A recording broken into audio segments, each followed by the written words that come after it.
You said that you love winning. What drives you more, the love of winning or the hate of losing?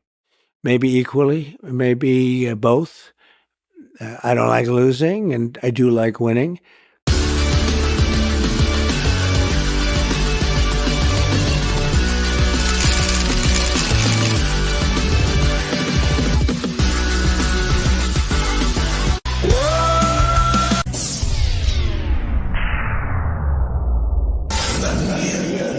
Say his name and he appears. This is a friendship that'll never ever end. Greetings and welcome to Winning 2024 Morning Edition. How's everybody doing this morning? I'm used to saying evening. So I'm doing a morning show on Wednesdays and Friday mornings, supplementing to my evening show, Winning 2024, on Tuesday and Thursday. Good morning, everybody. How's it going out there? Thank you, Shizzy Wisnot, for sending all these wonderful folks over. Hey, look, there's everybody. Look at that. Look at that. I know a lot of people here. Hey, yeah. And there's some new faces there out there as well. Awesome to see you guys, man. Awesome to see you guys. I'm not used to being up this early, so this show should always be fun because wow, I'm not known to be a morning person. But I did get a cup of coffee with Shizzy, so I'm drinking my coffee here, and I'll be switching to an energy drink here anytime now. Get myself up to winning speed. How's everybody doing out there, man? Wow, what a night, huh? What a night. There's Zach. Zach, what's going on? You know, I always do this thing where I thank all my YouTube members. So let me do that as well. I'm sliding in sideways here. Thank you to all the YouTube members that keep the channel rolling.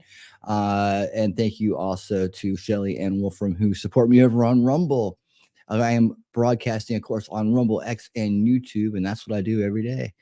Now I do it every day, a couple times in the morning. Hey, Zach, what's up, man? How you doing? How you doing? Wolfram, all right. Well, Shizzy Raiders are in the house. Heidi, what's going on? What's going on? Thank you, Shizzy. And have a great day, my friend. Have a great day. I'm still working on the intro for this show, particularly. I have some ideas, but it's going to take me a little bit of time to put them together. But I do have a new outro, so there you go. All right, Zach, man, it's good. It's good to see you, my friend. I'm so glad that you're here. Thank you, Wolfram, for dropping these links, man. I appreciate it. Remember, guys, always listen to the wolf. He knows what he's talking about. He wipes his paws, lopes it in the house. That's the kind of thing I'm going to do in the morning. I'm going to like reverse things until I get used to it. But yeah, I just end up having so much content left over from the Tuesday and Thursday shows, and I haven't been really broadcasting on Wednesday and Friday. So I thought, you know, I could do a quick couple hours maybe, and that's probably going to be the length of it, and then go to work after that. So I do have a day job, so I was like, I'll just do it like that. That seems like it'll work, and it'll be something new, and I'll get to meet some new people, like Deborah here. How you doing, Deborah? Thank you for clicking the like. Thank you for coming in and saying hello. I have, you know, a lot of people I don't get to meet because I'm usually out during the day. Hey, Star, how you doing? Nice to see you, Chris. I remember Chris. Yeah, Chris, we've met before. Good to see you. Maggie, how you doing? Nice to meet you. All right, so good to see you. Welcome. Good morning. All right. Thank you guys so much for coming over and kicking off my first episode. I really do appreciate it. If you're out there looking and trying to figure out what this mystery guy is all about, I am Winning Reality, and so are you. If you're hanging out, you're part of the solution. I got a great crowd that comes in here. A lot of them are here right now, and I really do appreciate you guys being here. So we're going to talk about the VP debate aftermath. Wow, what a lot of fun! It turned out really good. It turned out really good. Oh, look, there's Shelly. All right. Oh, you know what? I love it when the show starts out like this. It's cold up there in Vietnam. It has to do. I can't imagine a more beautiful thing. It's cold. I can tell you all about it. I mean, look at this thing. When I try to get out of anything. Shelly, thank you for the 5 gifted memberships, and welcome to the Winner Circle Latine. Welcome back, Lucifer. Welcome back. They call me Rose. Welcome back, Chris. welcome. And Shizzy Wiznut, welcome back. All right. And thanks, Shelly, for this great gift of membership. She rocks the house. So happy that you're here. All right, we are off and going. So, yeah, big night last night. I thought it turned out really great, and I'm really happy about the way that things went. I love some of the memes that are out there. This morning, I have like a little list here of stuff that I think are so cool. This really sums it up, though, doesn't it? This really sums it up right here. Yeah. Calm and frantic. Look at that. JD is a star, man. I bet you a lot of people hadn't seen this side of him, and he did really good. And honestly, I haven't really ever watched much Tim Walz at all. It's not, that's not my thing. But this this personified it right there, didn't it? He just didn't come across very good on screen. But I think JD might have won some of the women vote back last night. They're like, oh, hold on, what am I rooting for this other guy for? Yeah, he did a great job. I love the fact checking meme right here. This woman, I think she was a robot. I'm pretty sure that was AI. Oh man, I wouldn't want to have to deal with that every day. But there's the facts against the fact checker, man. That was a good one. Old knucklehead Tim. It reminded me of that line in Groundhog's Day. I'm gonna have to try to do some refacing on that for next time. And I'm winging it this morning. This is the first time I've ever done a morning show. My nighttime show is about covering election 2024 topics, news, and covering the main points of things going on in the world. Like I go from covering the U.S. border invasion. That's a big hot topic that we cover a lot. So I give you news about how that's going as well, updates and so on. But events like some of the events that's going on this year, I cover them in detail. I got a motto here, rather know the truth to be right. So I always dig down to get the truth about what's going on. And the other thing is we never, ever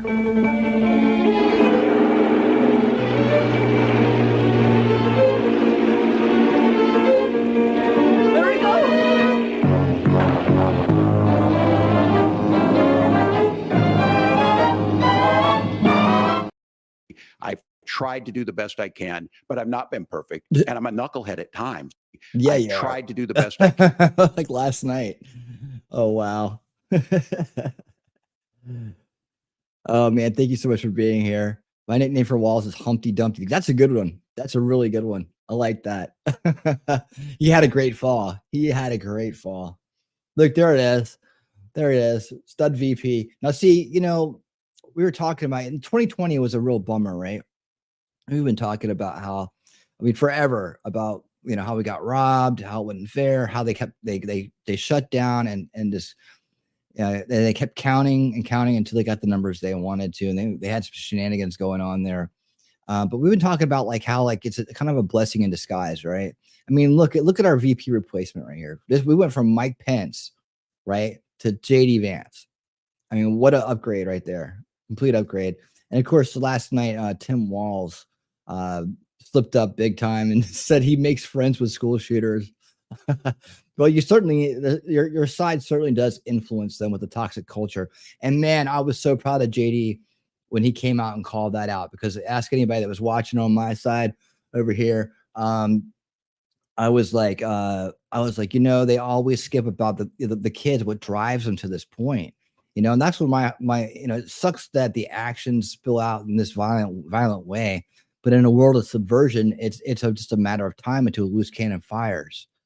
So I always have, I feel bad for everybody involved, including the person who's lost their mind and done the terrible things. Because what I see as a parent is I see that was an innocent little baby at one time that has lost its way and become corrupted. And so I'm like, I want to get to the root cause issue of these things and fix those. We have to do a long-term generational fix on these things, because the reason they go astray so young is because they're getting hit with all this toxic culture, and the cycle of abuse continues.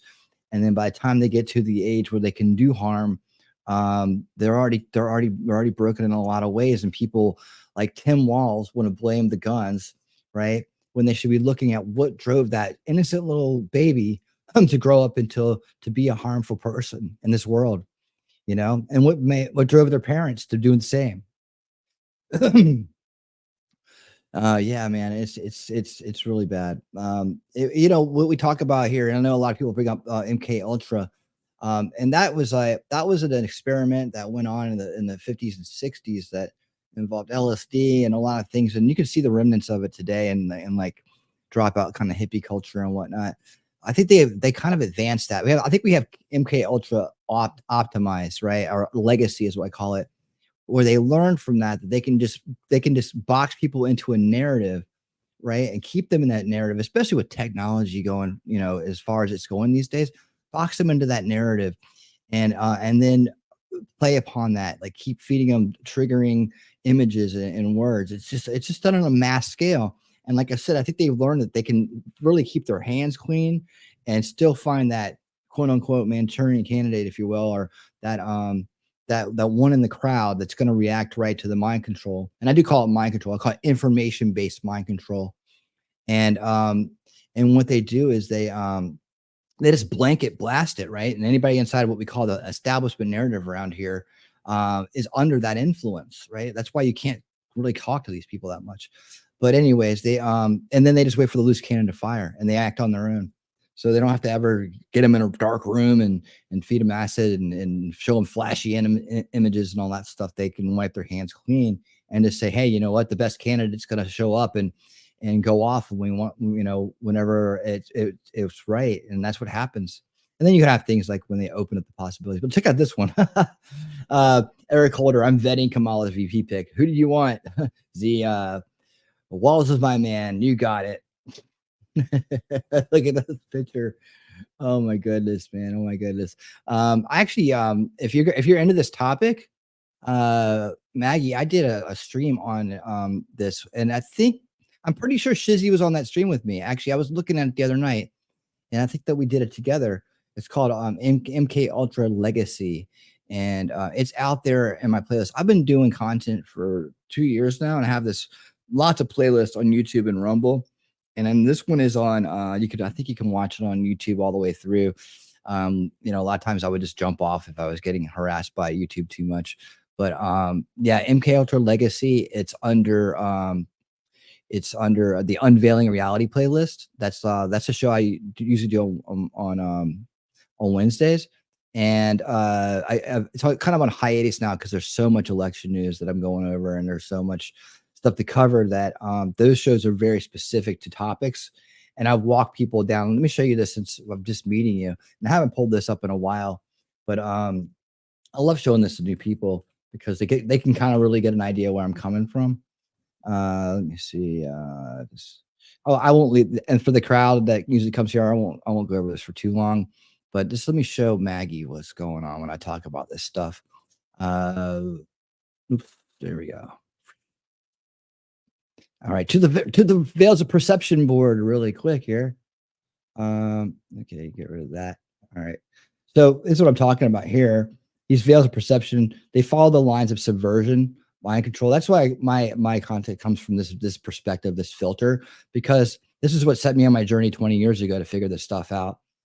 And I have been doing this for 20 years, but I just haven't been making videos and content for 20 years. I was actually more of an on the ground kind of information activist. But this first veil, right, is what we're all born into. And I explain it like this. We're all born innocent, love, and light right here. And then as we grow up, we start to see we're kind of all born into this first veil perception, right? But some of us are lucky enough to get out of that first veil perception. And we enter the second veil perception, which is the alternative narrative to the establishment narrative. And I'll back this up. I won't go into the rest of the veils right now. But yeah, the establishment never lets a crisis go to waste. Neither do conspiracy grifters. However, both produce mind control victims equally. And what we try to do is we try to always remember that it's more important to know the truth than be right. And so I do a lot of deep dives on topics that you'll find outside of the establishment narrative. And I get to the truth of those topics. Those are all in those playlists, as Unveiling Reality playlists. And over here is the kind of things that people are demoralized with through our culture today. And that's why I talk about that those poor kids that lose it and snap, because if you subvert the young, you can change the culture and you can really control things for generations, right? And what you not want to do is live in fear, because that'll keep you on defense. And a lot of these narratives that are in here end up being just fear-based with no solutions.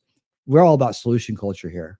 And that's us over here. We want to change the education to stop the subversive elements. And JD Vance, that's what JD Vance was talking about. I can explain that more to you anytime you want, Maggie. I usually do that, on Unveiling Reality. That's the board there.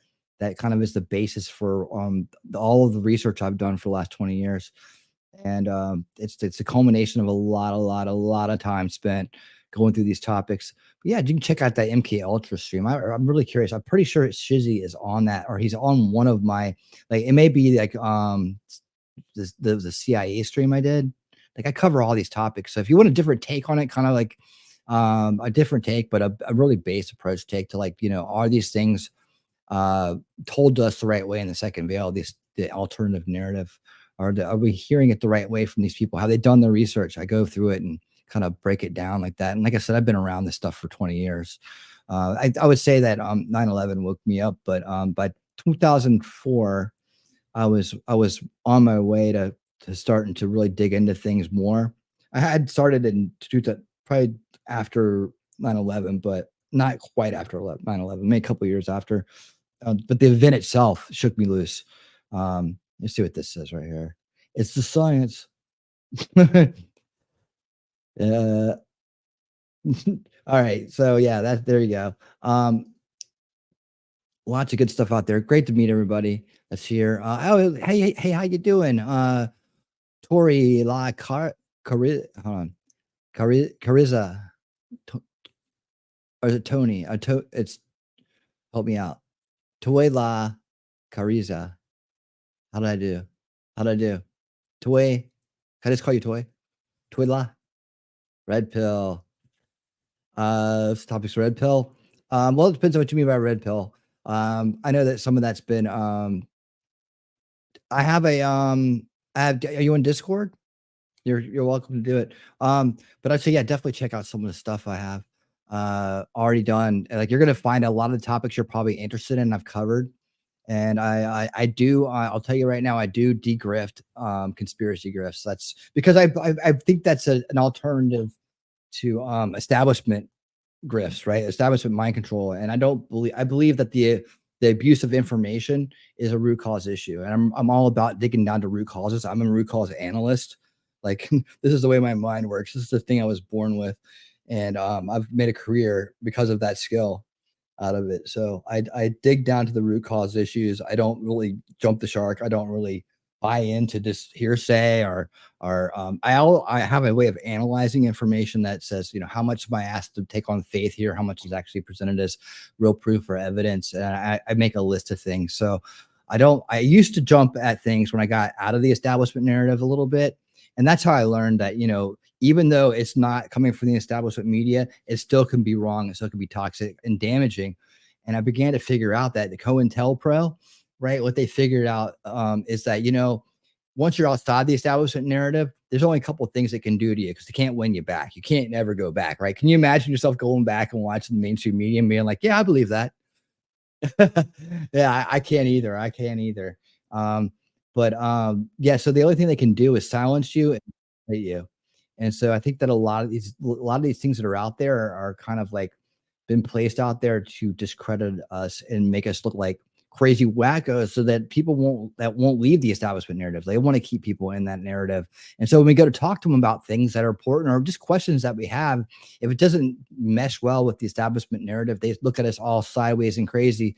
And they won't even listen to the things that they need to listen to, like the fact that they're being lied to by mainstream media. You guys have probably experienced that, right? Yeah, I know I have. And that's what kind of set me on this journey where, all these really, really smart people that I grew up with and loved and friends and stuff were just, their mind would shut down when I started talking about other things. And as curious as I am and how I always question to the void on issues, a lot of people don't do that. and they find it, when you do, they look at you kind of crazy, and I'm looking back just as crazy, going, well, why would you just shut your mind off? That's kind of where I'm at with that. So I like to cover a wide range of things that I use as based of content as I can find, and then I analyze media and do stuff like that. Just the guys that are here, Wolf from Shelly, Mimsy. Good morning, Mimsy. How you doing? All right, good to see you, Heidi, and all the people. Lady Autumn Sky, what's up? All the Lady Autumn Sky, all the people that come here and hang out with me on a regular. They all understand this about me already, so they get it. They can always count on me to give them the base take on things. So and when, like I said, you can have a belief in anything you want, believe anything you want. It's always good to get a lot of different opinions, and I'll certainly give you a take that that isn't out there in a lot of places. So let's talk about this debate here. I know you've been talking about it a little bit this morning already, and everybody's going to talk about it all day long. But let's talk about it. Here's Mark Dice. Do you remember Mark Dice, Maggie? If you've been around for a while, you probably remember him. He's an old schooler. I like his takes. I love reading his books. He's got great books. We don't agree 100% on everything, but I like Mark. He's a media analyst, and he really does work hard. He used to do those man in the street videos. You know what I'm saying? And he would go out there in California and ask the simple questions to people, and they like, who's the vice president? And they would just, come up with whatever crazy answers. And he's always got a funny take on things. So let's check it out. It was incredible. Not because it was an exciting edge of your seat battle royale with a bunch of zingers, but in the sense that JD Vance put on a masterclass in how to debate, and the contrast between him and Tim Walz defending Kamala's communism couldn't have been greater. Just look at Tim Walz's face as JD Vance completely crushes him. I was raised by a woman who would sometimes go into medical debt so that she could put food on the table in our household. I know what it's like to not be able to afford the things that you need to afford. We can do so much better. To all of you watching, we can get back to an America that's By the way, have you guys seen Hillbilly Elegy? Hillbilly Elegy? Yeah. Elegy. That's it. Great movie. We watched it. We do a show called Old School Watch Party Sundays. That's me and Shelly out there talking trash and truths. We do it every Sunday at 8 p.m. Eastern, where we cover a documentary and a movie. Maggie, you'd like a lot of these documentaries that we've covered. We have to do those on Rumble though, so we do a kickoff show here on YouTube at 8 p.m. Eastern on Sundays, and then we jump off YouTube and stay on Rumble and X.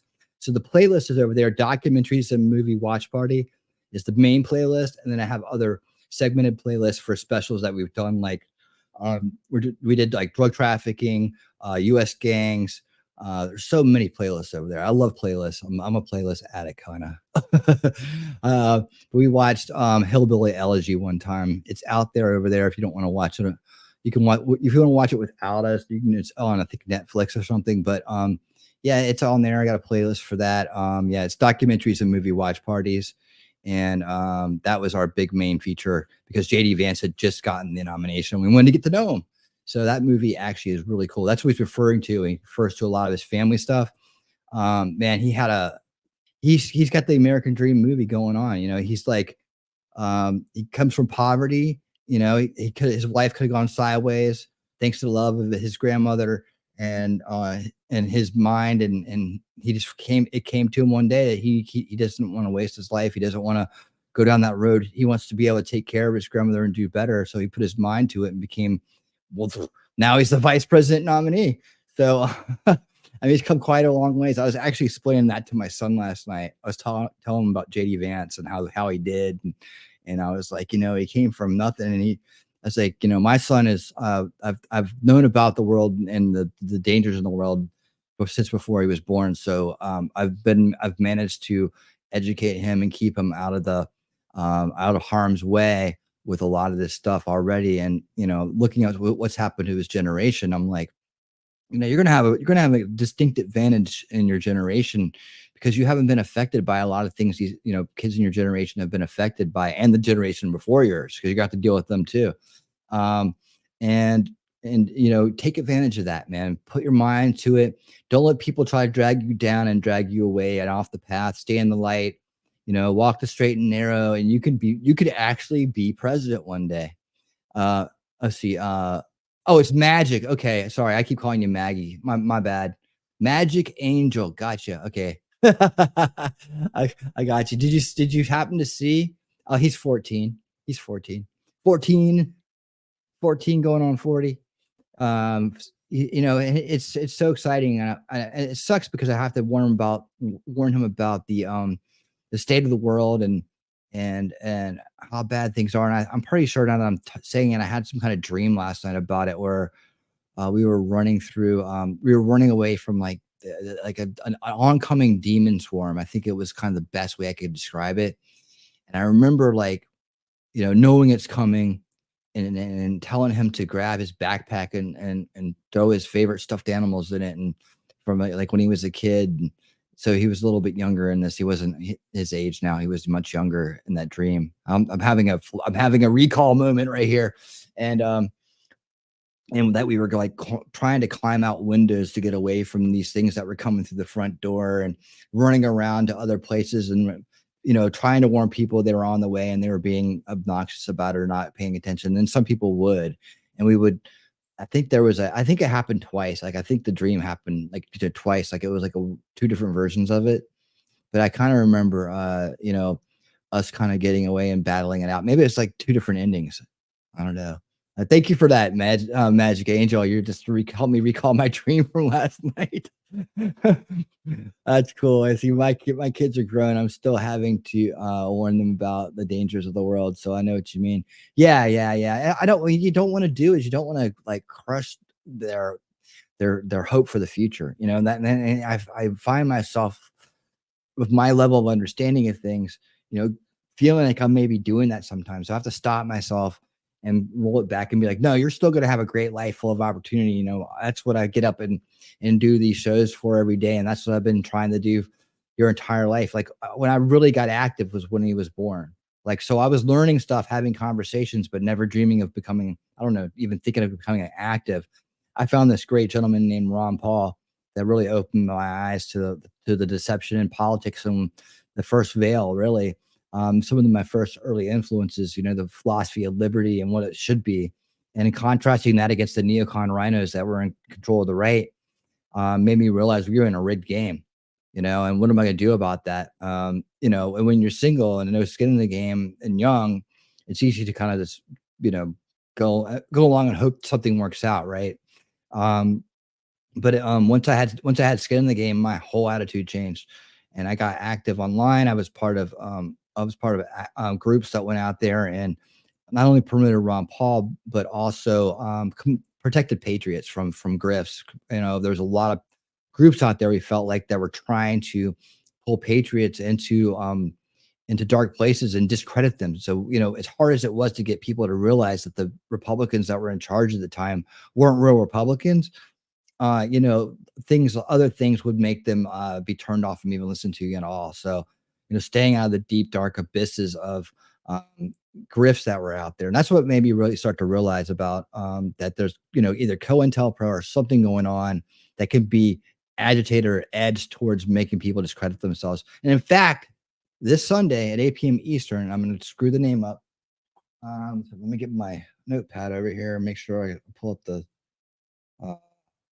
there we go. Let me pull up the name real quick so I don't get it wrong. Okay, yeah. This Sunday at 8 p.m. Eastern, we're going to watch a documentary called The Antisocial Network, Memes to Mayhem. Right. And this is going to feature the guys who created and ran like 4chan and 8chan boards and a lot of other things that came out of these kind of like these social network boards that are out there and trace down a lot of these things that started out as memes that became like conspiracy theories. Right. And I believe in conspiracies, and I'm not averse to conspiracies, but I believe that there's real ones and there's fake ones, right? And there's ones that are put out there intentionally to deceive us, and there's ones, and that's to keep people from listening to us about the real ones, like Agenda 2030 and the WEF and the UN. I talk about that a lot here, and I'm going to get back on track I like to, a lot of new people, and that's one reason I'm doing the morning show. So I'm going to take a little bit more time to interact with the new people a little bit, but I will get back on track. Is that Grimsbar? I saw Grimmy. Oh, there he is. Grimsbar, what's up? How you doing, my friend? How you doing? Yeah. So that's one of the things right there. But I'll get back on track here. But yeah, as far as raising kids in this world, I still want him to know that he can become anything he wants to. He's got a bright life and bright future ahead. And even though it looks dim, we're fighting for him every day. Myself and everybody here in the crowd, we're fighting for him and all the kids that are out there. And with these kids that lose it and become dangerous to the world, it is we're fighting for them too. We don't that toxic culture that breaks them from the beginning, and then they grow up and they're easily corruptible, like what Voltaire said. Get people to believe absurdities and they'll do atrocities. New quote for me, but awesome quote. And it's true. So they break them young. It's generational warfare, something we talk about here. It's generational warfare, and to undo that generational warfare, we have to take a generational approach. Fight what's in front of us right now. Step one, get Trump back in office, drain the swamp, get things back on a fair and even playing field, try to undo a lot of their rigging of the game, right? But at the same time, we got to also fight that monster at the gate, and that's globalism. That's the UNWF right now. Some people refer to it as the New World Order. It is a group that's trying to bring in the idea of a New World Order, and they're doing it. It's a slow process. But Agenda 2030 is their wrecking ball, and that's how they're going to get it done. We're reading a book called, by the way, Magic, we're reading a book called Big Intel by J. Michael Waller. We just started it. I do a show called Unrig the Game every Monday at 8 p.m. Eastern. And we just started that book, and that book is amazing. Dude, Magic, you would love this book, Big Intel. We've only done 2 episodes of the book, so we've done the first 6 chapters. They're short chapters.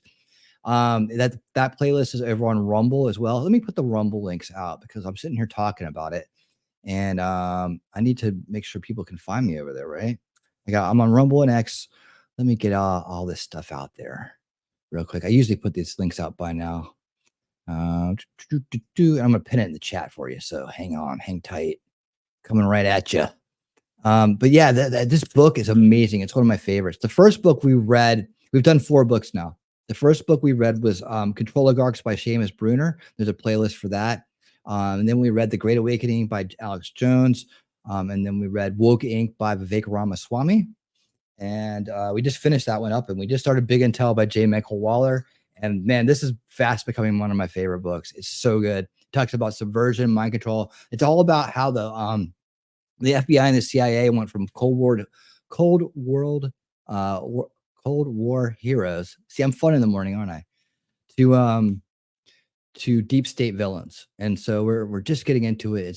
The history lesson is amazing. The fact that we're repeating history is spelled out in this book like you wouldn't believe, and how that it all boils down to cultural Marxism and this disease that's polluted the world and it's behind a lot of the evil that's going on.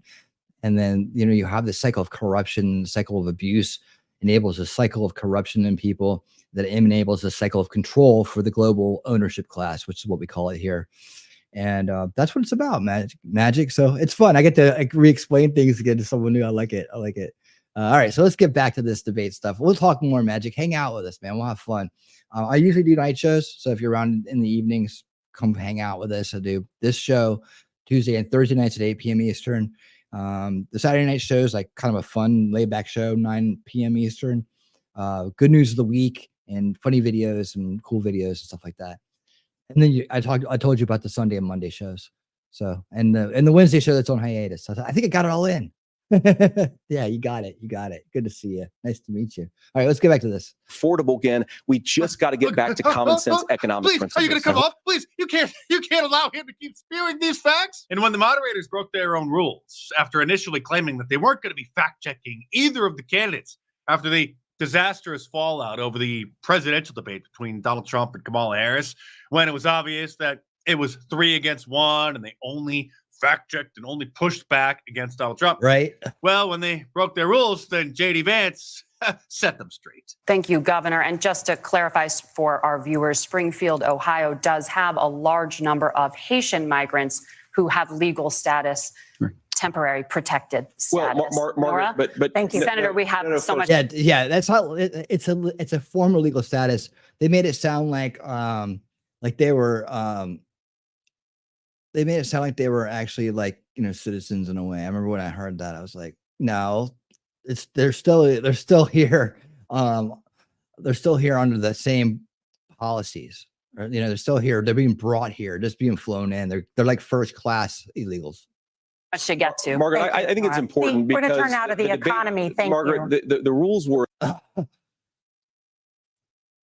They kept saying that they're running out of time. They had too many topics, but their questions were like, they never got to anything. Well, they got to some stuff, you know, substantial, but they never got to like some of the meat of things we talk about. When they talk about character, they left it very light. They didn't go into some of the things, like they didn't go into any of the wokeness or any of the WEF connections of Walz. You know, he's a WEF puppet, and they never go into him being in China's pocket or to China being in his pocket. You know, they didn't go into any of that stuff in these connections. They really let him off the hook. And he had that whole like wearing this cucky mask of virtue, and but with, you know, but working in under the spirit of evil throughout his results, you know. So, you know, anybody's working for this WEF agenda, they are working from a very bad place. They're not seeing either not seeing the end results, they drink the Kool-Aid, or they know that it's about wrecking the place and changing it into something that will eliminate our freedoms and prosperity forever. So you know, take it for what it's worth. But if you're on that side, you're plugged into the matrix, you know, not on ours. Or that you guys weren't going to fact check. And since you're fact checking me, I think it's important to say what's actually going on. So there's an application called the CBP One app, where you can go on as an illegal migrant, apply for asylum or apply for parole, and be granted legal status at the wave of a Kamala Harris open border wand. That is not a person coming in, applying for a green card and waiting for 10 years. That is the facilitation of illegal immigration, Margaret, by Thank you, Senator, for describing the legal process. Look at that. That's so condescending, man. Oh my God. Ugh. We have so much to get to, Senator. We have so much to get to. Okay, let's talk about climate change now. It's totally real, guys. Like they literally do a pitch for climate change and this stuff. It's so frustrating. That's another one of those conversations they shut down and say, "Oh, you don't believe in the science? You must be crazy." And then you can hear that same rhetoric coming off the tongues of people that are under the influence of this establishment narrative. And it gets very frustrating. It's stuff like that really, you know, set me on my way to try to figure out why their mind is being controlled the way it is. And can we do anything about it? Can we deprogram them? And the conclusions that I come up with is what I talk about on a weekly basis here. Those laws have been on the books since 1990. Thank you, gentlemen. The we want to have app has not been on the books since 1990. It's something that Kamala Harris created. Gentlemen, the audience can't hear you because your mic. We heard them. You're lying, Pinky. All right. Hey, good morning, T-Rex Trucking More. Ladies and gentlemen, it is the man. He is here. It is T-Rex Trucking and More. Affliction and hardship await those who resist. First of all, I don't pay property tax. There you go. If you like to take road trips, hang out with T-Rex Trucking and More. The and more is the surprise part. So you have to tune in to figure out what that is. But he's got a new camera he's hooking up. It's going to be a lot of fun where it's like a 3D camera, I think. You can like look around and really, really see this beautiful country of ours. He's part of the supply chain. And he's out there making it happen. So T-Rex Trucking and More. If his microphone was turned off, she just did it, right? I know. We got so much to get to. They probably rehearsed that part. And look how smug they are. Like, way to go, girl. God. Look at this. We have so much to get to. We can't hear your truth talking. Stop telling the truth. Stop busting the illegal alien invasion app.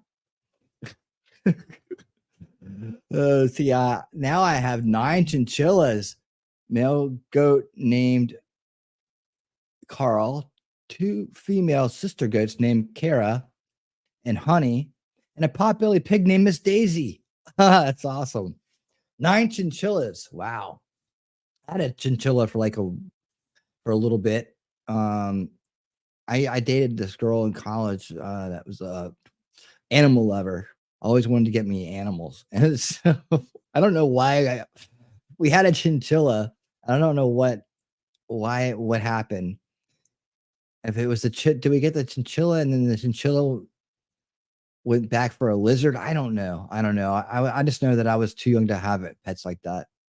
Yeah, I was in my 20s, but early 20s, but I was early 20s Gen X. So I was out and about rolling around in college and stuff, and I didn't have time for these kind of pets, and that's why I didn't get a dog or anything like that, because I was like, it's sweet of you and everything, but I'm never here. I'm never here. I'm never home.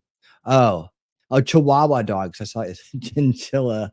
This is me in the morning, man. There you go. I'm like, whoop. Not known as a morning person.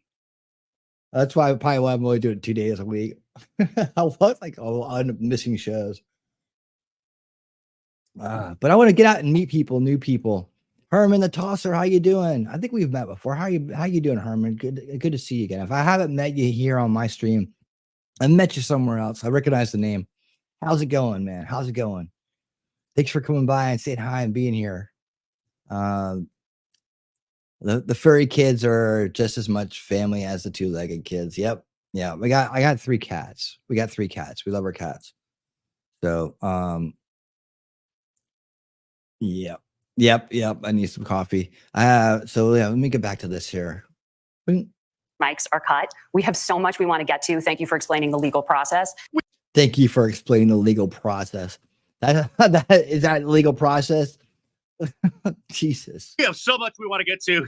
We can't allow you to actually explain what's happening with the massive migrant invasion into America. And as you can imagine, the Operation Mockingbird assets weren't very happy that he just took command of the entire debate and fact-checked the fake fact-checkers. Yeah, and I actually think if you're a woman, that might be the worst moment JD Vance had, because he was going to mansplain right over that mute button. He was, and again, I don't pretend to know how everyone will react to this. I think that a lot of women in positions of authority that should command respect just by virtue of that dynamic will see themselves as some dude that disrespected them and talked over. I mean, there was. Imagine being so deranged that you think that JD Vance is sexist, that what he did was sexist because he dared to correct 2 female moderators when they were spewing nonsense and wouldn't allow them to just move on after they broke their own rules for the debate. Mm-hmm. The audacity, right? Is it someone should have said, stop it, stop. I mean, ladies, this has to be infuriating that these people are out there representing and trying to hijack the woman's voice, all women's voices, that 2 women like this are out there saying, this is the way it is. This is the way it is. Oh, cool. Nice. Well, thanks, Shelly, for that. Shelly's here. Shelly, I know she gave out like 10 gift memberships last night. So welcome to the Winner's Circle. Hope you enjoy it, man. Hope to see you around. My schedule is in every description of my lives, so you can find me then. Make sure you hit the bell. They love to shadow ban me. I talk too much. That's why they shadow ban me. In a manner of speaking, it's really just a segmentation score. If you know about databases and how these things work, the automations work. I think that I figured out that they're using like a segmentation score. So if you say things or play things or title things a certain way, you lose points. And when you get to a certain point level, or you could even gain points. I'm pretty sure you lose points. You got to keep your points at a certain status. You may gain points per day, but if you say naughty things, like I usually don't hold back a lot, then you lose points and you fall into this segmented part of the database that doesn't get as much push and doesn't get, if you go too low, they won't push your notifications out. If you raise your score up a little bit, then you'll get notifications back. But as far as just getting out there or getting replays or getting suggested list stuff, your score has to be a lot higher. And I tend to fall in the medium to low range. So yeah, that's the way it works. Effing kidding me? And they should have dropped that F-bomb, right? I mean, they should have just This person claims to be a Republican. Oh, really? This is a debate. This may be the only chance people have to see the difference. They cut his mic, lady. You can't make a feminist happy no matter what. Did you see Richard Mano nodding along? He's about to mansplain. Well, he's about to like totally. I mean, just call it like it is. Call it out. You don't want to hear the truth. Uh-oh, check this out. We got to do this right here, right now.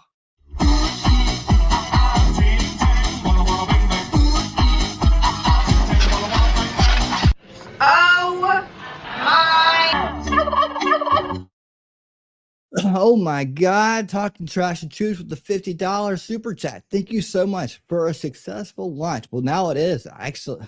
Thank you so much, man. I totally appreciate it. Shelly, you take such good care of me. I really, really appreciate that. Thank you. Mwah. All right. Thank you. All right. Well, there you go. Wolfram said it all. Play it again. Oh, that's our super chat. That's our super chat, Herman. So that's how we do it. That's our super chat celebration. On that, the moderators should have started swearing at Vance. Here's Vance taking down Tampon Tim after he tried to blame Donald Trump for the coronavirus pandemic and the disastrous effects on the economy. If you notice, what Governor Walz just did is he said, first of all, Donald Trump has to listen to the experts. And then when he acknowledged that the experts screwed up, he said, well, Donald Trump didn't do nearly as good of a job as the statistics show that he did. So what Tim Walz is doing, No, actually what it is he's actually blowing up the fallacy that you're creating that's been created. Okay, it's like no.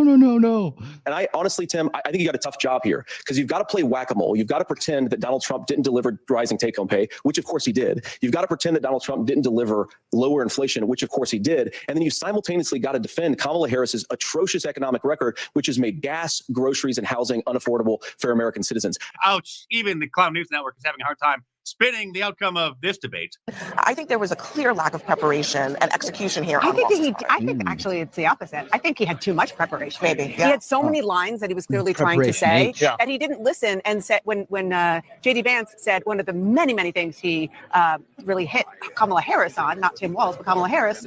He didn't respond because he clearly had things in his mind. And then there are the memes. Here's the knucklehead and the chucklehead. Here's one from The Office. Corporate needs you to find the differences between this picture and this picture. Of course, they're the same picture. Here's JD Vance dunking on Tampon Tim. Here's JD Vance's response to Tampon Tim trying to hit him for Donald Trump and others questioning the outcome of the 2020 presidential election and not claiming that there was nothing wrong. There was no funny business whatsoever. And then Vance cleverly pivoted to this. It's a damning non-answer for you to not talk about censorship. Obviously, Donald Trump and I think that there were problems in 2020. We've talked about it. I'm happy to talk about it further. But you guys attack us for not believing in democracy. The most sacred right under the United States democracy is the First Amendment. You yourself have said there's no First Amendment right to misinformation. Kamala Harris wants to use the power of government and big tech to silence people from speaking their minds. That is a threat to democracy that will long outlive this present political moment. I would like Democrats and Republicans to both reject censorship. Let's persuade one another. Let's argue about ideas, and then let's come together afterwards. You can't yell fire in a crowded theater. That's the test. That's the Supreme Court test. Tim, fire in a crowded theater. You guys wanted to kick people off of Facebook for saying that toddlers shouldn't wear masks. Senator, the governor does have the floor. Fire in a crowded theater. That is criticizing the policies of the government, which is the right of every American. Wow. Pollster Frank Dunce, posted the results of his focus group, which had 14 people in it, saying that 12 after the debate, 12 were in favor of Vance and only 2 in favor of Tampon Tim. Would you like to express your disappointment in your party's VP pick, Raggedy Ann? Tonight, I felt like he was spending a lot of time in the first half or 2/3 proving he read the briefing materials, and I was missing the magic and the organic spontaneity of Tim Walz. Because this is the face that America The magic saw of Tim straight Walz, out the really? gate as soon as the debate started. Clown News Network's post-debate poll shows that 51% favor JD Vance, Oh my 49% favor Tampon Tim. So you know that it was actually, in reality, a landslide for Vance. The two issues driving the campaign right now are Harris has a big deficit on the economy, Harris has a big deficit on immigration, and Republicans were happy tonight and Democrats a little bit nervous that on those two issues, Vance carried it. You mean the 2 biggest issues of the 2024 election? And in case you missed it, I got some great new shirts over at markdice.com, like the Trump as Neo in the Matrix shirt. All right. The Thank War you so is a much, Racket Mark. shirt, which is a famous quote from Smedley Butler, and everybody's new favorite, the Cat Lives Matter shirt. So head on over to markdice.com or click the link in the description.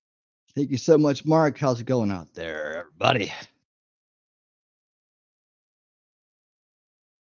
Sorry, I got some groceries delivered this morning. I was trying to put those what I could in the fridge in between segments here.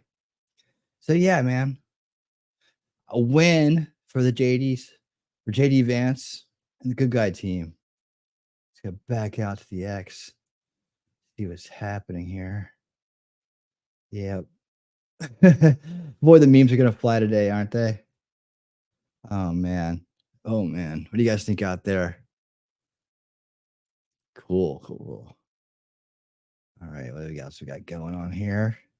Vivek Ramaswamy has some good takes on this. Let me pull up some of his stuff. You guys like Vivek? I like Vivek. If you're new here, I'm talking to you. I know my crowd likes Vivek. My regulars. Let me see. Let's read a couple of his lines real quick. I like to include Vivek. He's smart, and I think that he's going to be a great leader of the country one day. Let's see. He's very proud of JD for a stellar performance. We learned a lot about Trump and Harris tonight. Trump picked a VP who has independent thoughts and can hold his own under fire. Kamala could have picked any one of a number of capable Democrats as VP, but she refused to do so. Bang. Likely because she felt insecure about being upstage. Well, that's true. Yeah, I can see that. Fire. Vivek, as always. Let's check in. I got a couple other check-ins here. Okay, I'll put that one down there.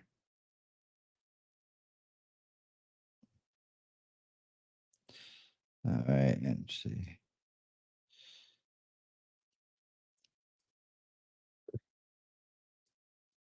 Here we go. Let's check in from the floor and see what people are saying about last night. A little bit more on that. Here with more reaction to tonight's debate. Senator Ted Cruz is with us, himself a champion debater. Senator, let's get your take. You just heard from Senator Vance. I didn't think this debate was close. I thought tone, pitch, cadence, intelligence, demeanor, knowledge was so superior to Tim Walz. And I think Senator Vance made a good point. Tim Walz had a tougher record to defend.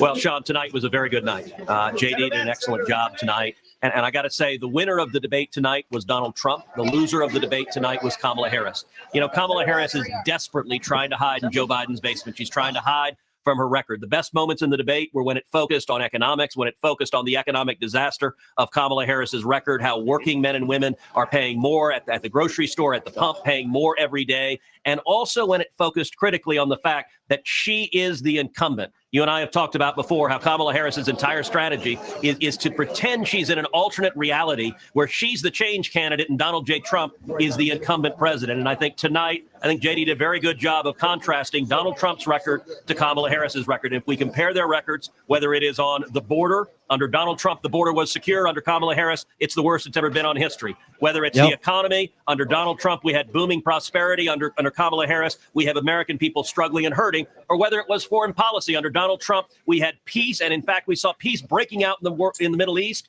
Under Kamala Harris, we see war across the globe. I think that contrast came out very, very clearly tonight, and Kamala Harris was the loser. I got to tell you, Senator, I did see an ad in your race in Texas that was maybe one of the most effective ads I've ever seen, dealing with issues involving immigration and others. Right. And we're going to cover some immigration stuff. By the way, I cover that very, very deeply on this channel. I usually always include segments about what's going on with the border invasion. And we did do a watch along on Old School Watch Party Sundays. I think it was it that, or was it a Winning 2024 show? It might have been a Winning 2024 show, early one, like one of the first ones. But it was a Muckraker documentary. I had it pinned at the top of my Rumble page. And dude, it's a must see because they take the walk. They take the walk with the illegals as they're coming into the country from down at the bottom when they start out. I think Ecuador is where they started, and all the way up. And they show all the people who are involved in this, right? all the vendors that are there, and the UN handing out maps. You know, they talk to people that are going along the way. They observe things, and we recently did another report with them about the Biden-Harris child trafficking epidemic that's going on, right? Where they're bringing through those 300,000 kids that are missing, and how they end up in these, you know, gangs of them end up in these foster cares with these really wretched people. Like that was recent. Let me see. Here we go. It was I see I did that one on, I guess it was last Thursday. Yeah, last Thursday. Biden-Harris child trafficking report with Muckraker. Trump press conference, more DNC lies, and Gen Alpha brain rot. That is a Winning 2024 show from last week. You don't have to watch it with me, but watch that report on Muckraker. That's a YouTube channel. They are doing great work keeping up with this invasion that's going on. I take a look at that, and then we would take a look at some stuff from Cash Jordan in New York City, and then we kind of keep up with all these stories that are going on around the country, Ohio, Colorado, all these things. So I keep us up to date on the U.S. border invasion, and that's a big thing we're going to have to deal with here shortly. I know they've gone after you with a lot of money, but I think when is your debate coming up? That's what we wow. definitely want to watch. Wow. Well, I think my debate is going to be October you wanted 15th. Yeah.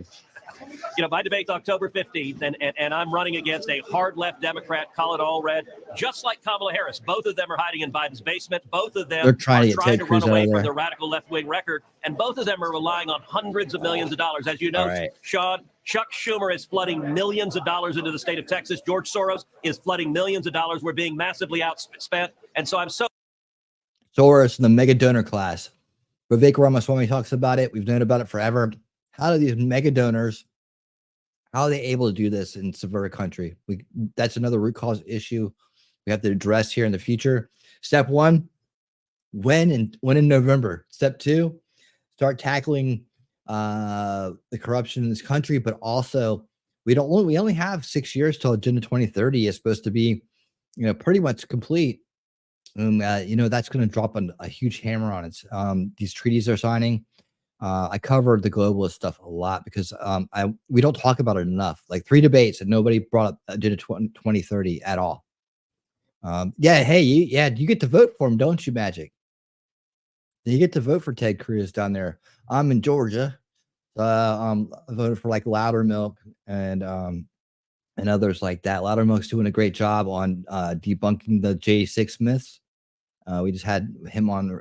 We just saw a report from him recently, or a interview between him and Glenn Beck recently. So grateful for everyone watching. Glenn Beck's doing good work on TedCruz.org makes a contribution of $25, $50, $100. We are being All massively right. outspent.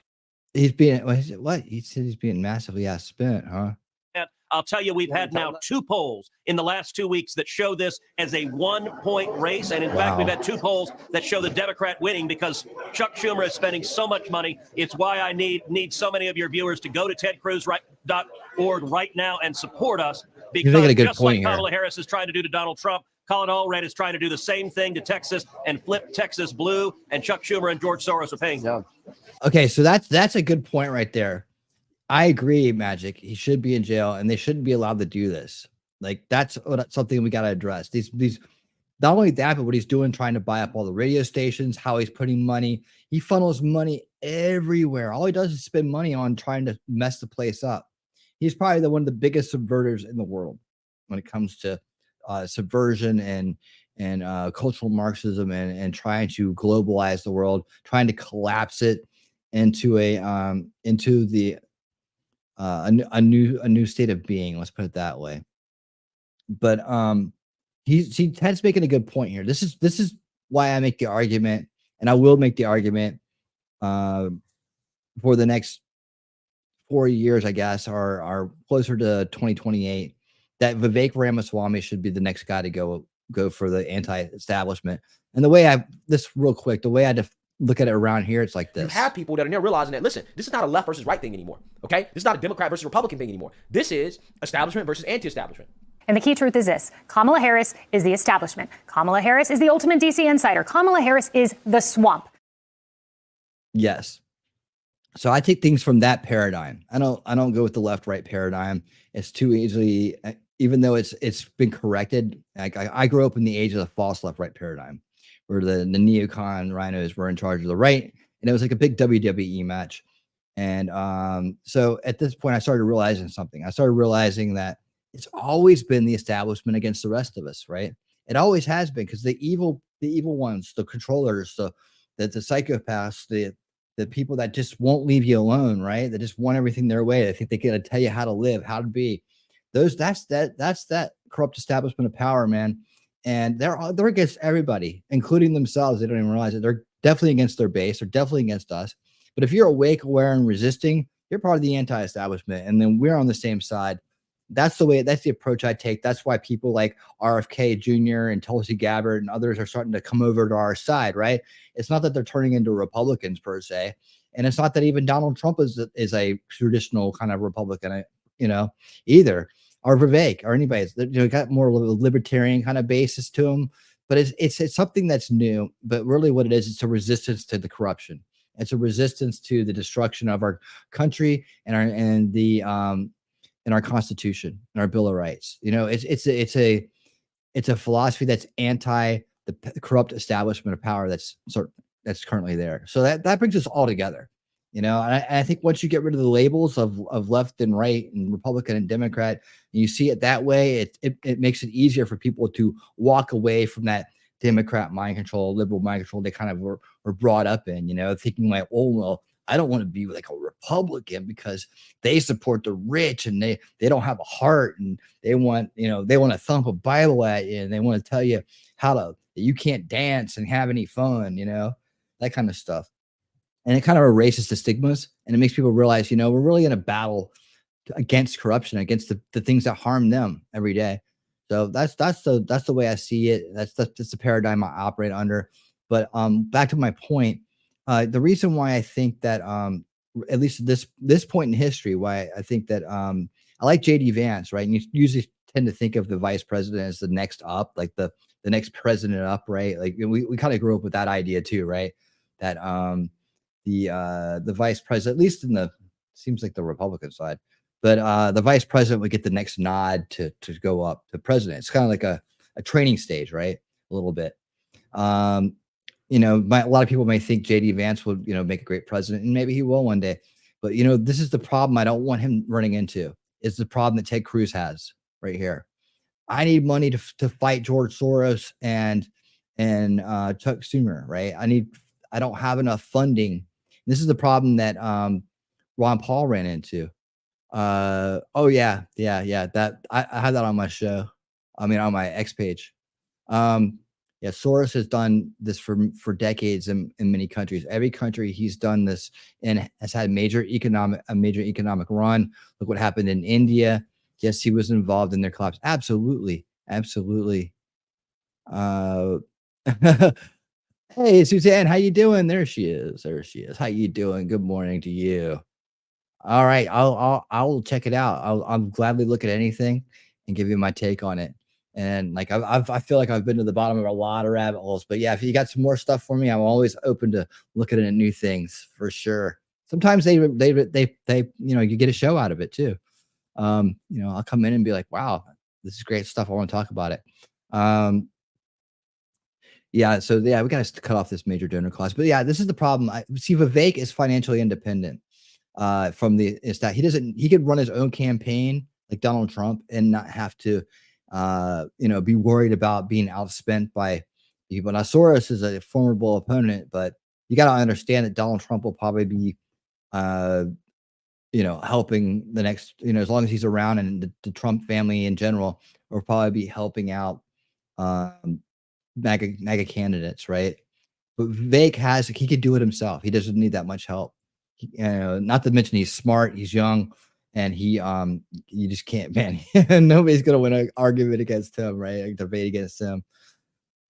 But I like JD Vance, but I think you have to be financially right now. The establishment's in charge, right? They are ultra wealthy, and you have to be able to compete with them on a financial level and not take money and become beholden to another set of donor class people. You know, that's what separated Trump from the crowd. Ron Paul would have made a great president.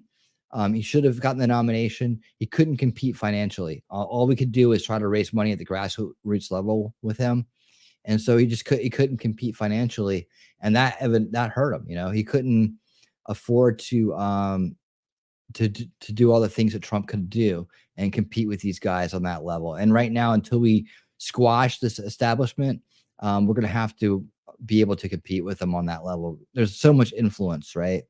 And they buy it all. They buy it all. It's hard to believe it. It sucks, but until we wake up the first veil dwellers, the establishmentarians, the ones underneath that establishment narrative's influence and mind control, we're going to have to play into it a little bit, and we're going to have to spend that extra money going places. We should go places and talk to people, but also, you know, a lot of people rely on ads. Trump's done a great job with ads. He really has this time around. Senator Cruz, we're going to be following your race very closely. As always, thank you for being with us. Got that. Okay, so creeping authoritarianism. I wanted to bring this up next because this is a big deal. Like at the beginning of the year, we covered Davos 2024, and I read through the documents carefully on that, and we went over the speeches and so on that they made, and we realized that their number one agenda coming out of that was going to be the control of information, to lock down on that. They realized that they're not going to be able to progress further. They're going to run into a lot of different serious issues implementing their plans going forward if they can't censor the rising voices that are out there. And they're going to go after social media platforms. They're going to use AI technologies and other things to really start clamping down and saying, you know, anything they disagree with, it's going to be disinformation, and only their narrative gets to be spread. Again, the mind control machine. Are they bringing back InfoWars to YouTube? Not that I've heard of. Let me go back in a little bit and see if I missed anything. Okay, Soros. Yeah, he knows how the system works for sure. Yeah, you guys, you want to see that again? I mean, I played a little bit of it, but yeah, it's on my X page. I made a clip out of that and put it out there. Follow me on X if you're on X. Yeah, X is an interesting place. That's all I gotta say. It's weird. You can, you know, I don't know how the reach works on that, but I do try to put stuff out there and participate with it, as you know, a little bit here and there. I'm gonna try to add more people to see if I can get more reach out. But I put a couple of things out there, and one was a debunking of the Amber Thurman lie that they threw out last night too. They, you know, when they said, you know, there's this girl in Georgia that died, and she, you know, she had to drive to North Carolina, and you know, because of that, she died. And that wasn't the reason why at all. It wasn't the reason why. And I got about halfway through it during the break. And I put it out for people, but I never got to finish it. Okay, so here we go. So if you didn't know this, for anybody that's new, let me play it for you. And for everybody in the crowd that's seen it, thank you for enduring it one more time with me. You know, but it's good information, and this woman does go a little fast, so you can try to get it. But here is the debunking of the Amber Thurman lie, in case you weren't aware of it. Let me turn this up. Life laws, but this is not the case. Died in red states to blame red state pro-life laws. Here we go. But this is not the case. There's a lot of questions. We know that women who have twins, who are pregnant with twins, many abortionists believe they must be given more chemical abortion drugs than when you're pregnant with one child. We do not know if the abortionist did that. We do not know if the abortionist performed an ultrasound to make sure that she wasn't experiencing ectopic pregnancy where the children are lodged in a fallopian tube, which could kill her. We know the fact that the abortionist didn't give her aftercare because he didn't perform an ultrasound after the chemical abortions were supposed to take effect to make sure the contents of her uterus were emptied. Why didn't he give her the ultrasound? Why didn't he have to give her the ultrasound? Well, in December 2021, the Biden-Harris FDA removed all of the REMS, the risk evaluation mitigation strategies, off of chemical abortion pills in America. In 2000, when the Bill Clinton administration worked to get chemical abortion pills push through to the American market. I mean, they did a lot of work. They used a population council. They actually set up Danco, which is a pharmaceutical company that only produces one thing, that's chemical abortion pills. They did a lot to get these chemical abortion pills to market. They used an AIDS protocol to rapidly approve chemical abortion pills. So there actually wasn't an environmental impact study, lots of things. Even the pro-abortion Bill Clinton administration in 2000 attached REMS to chemical abortion pills, a literal black box warning. So yeah, what this is again, it's like this is debunking the Amber Thurman lie they threw out that Tim Walz threw out last night, and a lot of these stories that they're throwing out there, they're not true. Like there's this one girl out in Utah that said that she was bleeding from a miscarriage and couldn't get help, and she went to the emergency room 4 times. No one would help her because of this stuff. They wouldn't give her painkillers. I mean, she went on and on and on. And then she said she had some problems where, like, some kind of rabbit issue with her heart, where if she gets too excited, she may have a heart attack and die. I've never heard of such a thing. And so she didn't. On the tail end of that, she had a big fundraiser and got herself moved. And got it all paid for by other people. But I asked the question. I was like, for 19 days this went on, and you couldn't go to a doctor? And people were like, oh, well, primary care physician can't do anything. I said, well, they can prescribe medicine. They can refer to a specialist. You could have gone to a specialist by then. For 19 days, you sat around and all you could do is go to the emergency room. This doesn't make any sense. So if you really look into the stories they're telling, they don't make any sense at all. And then this Amber Thurman story from here in Georgia is another example of this, where they don't tell you the truth. They just throw this. The establishment loves to dance on graves. Whether it's children's graves or women's graves or anybody's grave, they can dance on it and get some power out of it and let that crisis go to good use for them. You can bet they're going to do it. Warning abortionists that these drugs can kill. These drugs are very dangerous. The largest risk is sepsis. And it's not like an unknown risk. Chemical abortions are 50 times more likely than surgical abortion to result in an ER visit within 30 days of ingesting the pills. One woman who has there's one woman for every 20 women who have a chemical abortion who end up in the ER. And there's a number of studies I can cite here. These pills are very, very dangerous. Sepsis being the leading cause of death with these pills. And it was the Biden-Harris administration, December 2021, which stripped all of the REMS. See that? It wasn't Trump. It was Harris all along. It was Harris all along. They don't tell you that though.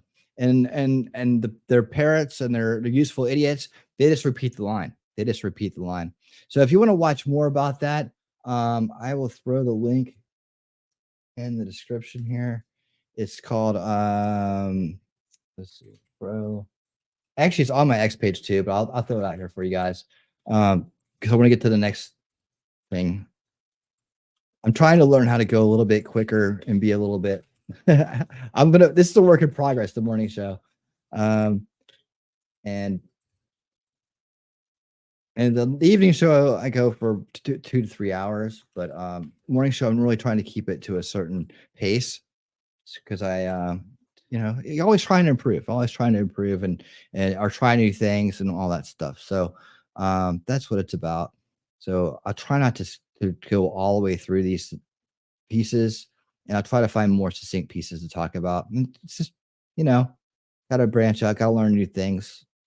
When I first started, man, I would just talk forever. I was just learning how to stream, and I had so much on my mind, and I'd never gotten to talk. And I was just bottled up for years, not talking to a big crowd of people about these ideas and having a captive audience, if you will. And I would just explain and go down and connect things, and then just let my whole brain spill out. And so I've been learning how to craft that a little bit better here over time and become more succinct with how I deliver information and so on. It's been a great experience. And here we go. All right. So back to the globalist agenda, back to the censorship, back to Agenda 2030, the WEF, the UN, and their vision for a new world, if you will. All right, here we go. Timothy is going to run us through this real quick, and I'll be commenting on it. Let's go. We got this one from Fox News, a viral clip of John Kerry calling the First Amendment a major block in stopping disinformation, where he's... Yes, the damn First Amendment. Says, if we win, look where he's maybe at. We can do away with these things. In fact, I'm paraphrasing here, but you want to talk about what you get when you vote for these people and what they Hey, really Thomas. want. There's a reason the founding fathers had this dispute, okay? It wasn't so cut and dry. You had the Federalists and the Anti-Federalists. They were debating, arguing. There was supposed to be a strong constitution. Maybe we don't need one, an unwritten constitution. And then you had these people, they said, look, we're going to make sure you write down you cannot infringe upon our rights. See, the idea was we don't need a written constitution. We have the Constitution of the people. The Constitution is what constitutes the people's will. And there are many saying no, because we know how these things go. Write it down so that everyone is forced to abide by it. And they said it's easy. We all agree to abide by these standards now, right? Sure, fine. Then what's the difference? Well, now you can see the despots, the crackpots, they want to take away your right to speak your mind, to express your opinions, to attend churches, to print, to report the news. So let's see what old John Kerry has to say. Before we do, my friends, shout out to our new song, getcominghome.com. You will need iTunes to buy it. This song is about what it's like to come home and witness what has become of our cities under the rule of these dictators, these despots, the people who oppose our rights, our speech, who defund the police, and it leads our once great cities to ruin. Yeah, I'm sure it's very important. It's a song. And if Ian's playing on it, it probably isn't that good. Dude needs to fix his right hand. All right. Cast music and get it at getcominghome.com. Here's a story from Fox News. John Kerry called the First Amendment a major block to combating misinformation. For everybody that didn't know, and it came over from Shizzy's today and new friends that we have here, just to let you guys know, we are both part of the music industry here. And I don't know to what degree. He played like at local clubs and stuff. And I was working with some bigger bands and I've been on tour and stuff. I've retired from music. So I don't play anymore. I don't even pick it up. I'm officially retired. I was in it for 30 years. So I'm kind of burnt on it. And I'm real cynical. I'm a real cynical, burned out musician. But I still enjoy music. I still incorporate it into my show. But it's like, I just don't, there's Widespread Panic is about the only band I want to see live these days. And that's just because I know those guys, and Jimmy Herring is the world's finest guitar player, Nacho Kitty. What's up? There's my old schooler over there on Rumble side, on the Rumble side. Nacho Kitty, he's been here since the beginning. She remembers me rambling on for hours and hours and hours, nonstop. How you doing, Nacho? So good to see you. We got a big crowd over here on YouTube. If you want to stop in and say hello to everybody, we're over here too. Oh yeah, there she is. There she is. She gets lots of love when she comes in. Legacy OG, my first mod ever, Nacho Kitty. There she is. Information and fighting climate change. Oh, climate change. Huh? The former Secretary of State took part in the World Economic Forum panel on green. Yeah, you know, when you hear climate change, that's a UN agenda. It's always been that way. And in that wild, it's always been them pushing it out. I have a playlist called Open Conspiracy Series.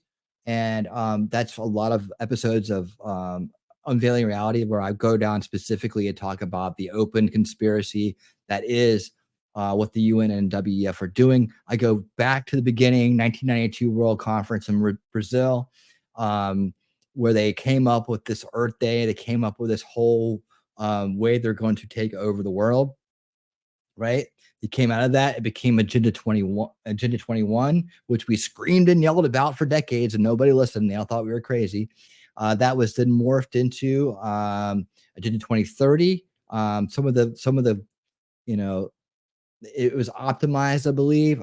Some people will say, well, they got most of it done, then they have another agenda on the back end of it. I've heard it both ways.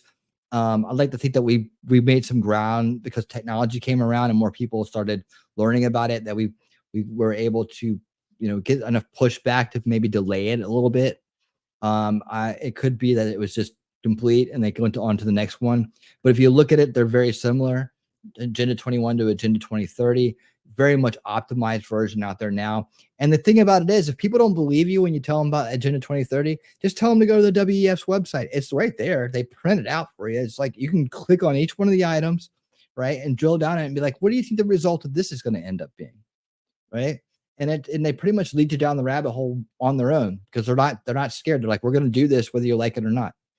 So they're not scared to tell you this is going to be your future of stakeholder capitalism. You'll own nothing and you'll be happy, right? You'll eat the bugs, all these things, right? They're right there. It's right there. And, they're not as blatant as I am about it, but they're very, in their own clever, crafty way, telling you exactly what they're going to do. And none of it's good. They're going to collect all the resources, restrict your travel, restrict your reproduction, everything we don't want. It's going to be right there. And then a bunch of elitist ruling over us once again, as they have almost throughout humanity. We have to stop this cycle of abuse and the cycle of control. Energy on Wednesday. Near the end of the panel, a member of the audience asked what can be done to push back against disinformation surrounding climate change online.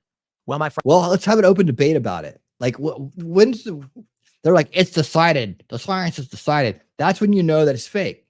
That's when you know that it's fake. They don't give you a chance to debate it. Like, they don't want to have a conversation about, well, it's decided. Well, we're calling out your data for not being accurate. We have concerns about this data. And you're making plans for the entire world about it, right? Well, the science decided it. It's okay. So it's a scam, is what you're saying. It's a scam because you don't want to have a conversation about it. Like, let's have an open debate about it. Like, well, how can we stop the disinformation about it? Well, what do you know? What's the disinformation that doesn't exist? You guys make it look that way because you won't have a conversation about it. Just like the Demolition Man Society, right? In other words, China policies forced worldwide. Well, yeah, I knew I had read something fishy about that abortion story. Yep, Nacho. It's on my X page too. If you want to, if you want that, I did put a link out here on this side, on the YouTube side. For some reason, I always think I'm on YouTube and then going other places. I'm on all three places at once. There is no science without debate. Yeah, right. And science it should be always, you should be always critical of it, always trying to listen to new information about it. All right. So yeah, I'm mad as hell and I'm not gonna take it anymore. Yell it out your windows. Do it. Thomas, I have no doubt that you do that. I have no doubt that you yell out your window. Yeah, it's from Network, the movie Network. Who is glad Kerry did not become president of the United States? I am. Of course, that was the real giant deuce turd sandwich election right there, wasn't it? It was just two establishment. It was just the establishment left and the establishment right. Nothing personified it more than that election. And I still believe that a lot of times there are candidates that are picked to lose when the false left right paradigm was out and alive and well. There were candidates that were picked to lose. Like, I think McCain was picked to lose. I think Romney was picked to lose. I think Mondale was picked to lose. I think there's been a lot of people out there throughout time. Dole. There's been a lot of people out there throughout time that were picked to lose. They say, okay, look, we're going to run this guy. You're going to lose. And then Clinton, you're going to get it. And then Obama, you're going to get it. And then Bush, you're going to get it. And then Hillary, you're going to get it. Oh, wait, what? Oh no, our plans are messed up. Go full war mode. And that's why people are like, well, wow, things have gotten so bad in politics these days because we have real opposition. We have a real opposition to the establishment now. That's why they've turned it into a war instead of just a political disagreement, right? Because the establishment, when they had the false left right paradigm, no matter who was in charge, nothing changed. They'd run on changing the policies and they would just, we're not going to worry about it. We're going to start this war instead. How about that? There she is. Good morning, Nacho. Good morning, realists. Yes, indeed. V for Vendetta Society too, Herman. Yep. I personally think Kamala was picked to lose. Could be. I don't know. They know they're going to lose, so they threw her in there. So they're not going to burn like a Gavin Newsom or anybody else, with a loss. I can see that. I mean, I kind of feel that way too. I don't know if it was desperation pick though. I was talking about it with my son last night as we were getting ready to go to bed. I was like, I was telling him about, hey, 2020 sucked, but we've really been talking about how it's kind of a blessing in disguise. I mean, look at the great team Trump has around him now. Look at all the things he's learned. Look at all the things they put him through. Somebody as tough as him, he can handle it, right? But look what it's showing the rest of the world. It's woken people up. Maybe him being president in 2020 would have not been to our benefit. It's hard to imagine, man. And I said, that's like the Garth Brooks song. Sometimes I thank God for unanswered prayers, right? For those who like country music, I don't particularly like it, but I just hopped into that song a little bit. See, now this is where I switch over from coffee to energy drink. So I'm sponsored by C4 Energy, Ultimate Energy. I'm drinking a fruit punch today.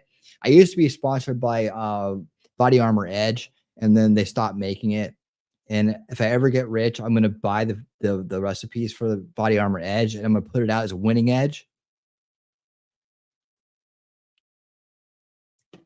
And I'm going to make it the soda alternative.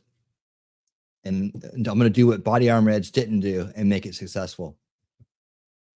But that's another story for another day. So yeah, let's get back into this. Friends, I've got the video for you. Let's listen to what he had to say. I think the dislike of and anguish over social media is just growing and growing and growing.